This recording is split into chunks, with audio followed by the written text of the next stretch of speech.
Okay, we're going to clean out our sewing machine right now. The first thing that you need to do is take your thumb. It's the easiest if you put it on that dot. Press down really hard. When you're taking this out, it always pops on the right, takes out on the left. So I can pull that out. And I have lots of stuff in there. The next thing I want to do is I want to take out my bobbin case. Pull it with the latch. Pull out your bobbin case. The next thing is there's a latch on this left side. I'm going to pop it, and out comes this is the hook. I'm going to take out the hook so I can clean that too. So far I've taken out all those things, and now I'm ready to clean out. I can do a couple of things first. I can use just this to clean this out really quick and get all the lint forward. Clean that forward. And also clean down here, just making sure you're cleaning everything to get out all the stuff.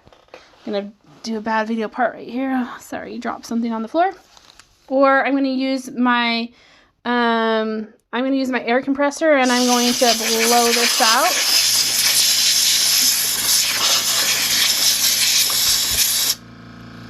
And that gets all the stuff out of the sewing machine. Sorry for my bad videoing if I'm videoing badly.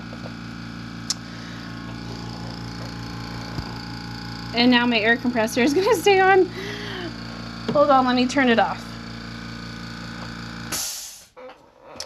Okay, so next thing is that we're going to do is we're going to oil. And make sure that you are using a machine oil that is for it. I love these. They have an awesome spout on them that comes out, and they're perfect for like reaching over your students. And I got mine at my local Nuttall Sewing Center. Some of you are close to one of those, but that's where I got one of these. And it has a lot of oil, and this spout is amazing. And you can get in there even when you have stuff in there and you need to oil while they're sewing, because every once in a while you can do that. So right down here at the very bottom is where metal meets metal. And when metal meets metal, it heats up. And so we need to oil along here 1 or 2 drops. So I'm just going to take my spout, squeeze right here, and I put some oil on there. And the other part, most places don't tell you this, but I've learned that you can also oil the shaft up here. So I just put 1 drop of oil on my shafts. And then you can rub it on with your finger on both sides. That helps that stay nice and functionable as you are sewing. So those are the quick places to clean out really quickly and to oil. The same thing, this is what they will do. They will clean out this. When they're oiling, sometimes they'll take a cloth. The lighting is not awesome, sorry. And clean around here and get all the gunk off of it with just a little towel and wipe that out. And now we're ready to put back in our hook.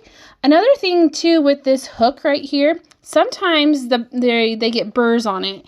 And the technician said that if you do get a burr on your hook, you can use a really, really fine sandpaper. It's 800 to 1000.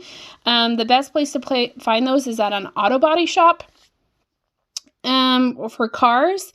And you can just gently rub off the burrs that get up here, because that's where the needle comes up and down. And if it hits that, it might make a chip in it, causing your thread to get caught on here and creating a burr, and then it breaks your thread every single time. So if your student's sewing machine is breaking threads all the time, maybe that's the problem, and it just needs to be sanded down with a fine little sandpaper to rub off the burr.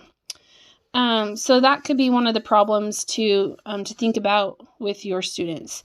Then once you have this done, you can either, sometimes I put a little drop of oil on the back of this just to give it a little lubricant behind, and that's helpful. And then we're going to stick this back inside our sewing machine until it creates that half moon. Okay. Then don't forget to put this up. Make sure this latches in place. And then you're ready to put in the needle stitch plate. Remember, the first time we went from right to left, but this time we're going to go from left to right. And the reason why is because on the bottom you have these little clips right here. And if you don't go the right direction, you'll break one of these. They cost about $2 to replace them. And you can get those at any Bernina store that sells Bernina sewing machines. So just put those in and make sure you go from left. Sorry, doing this one-handed. Make sure you go from left to right. And then snap that back into place.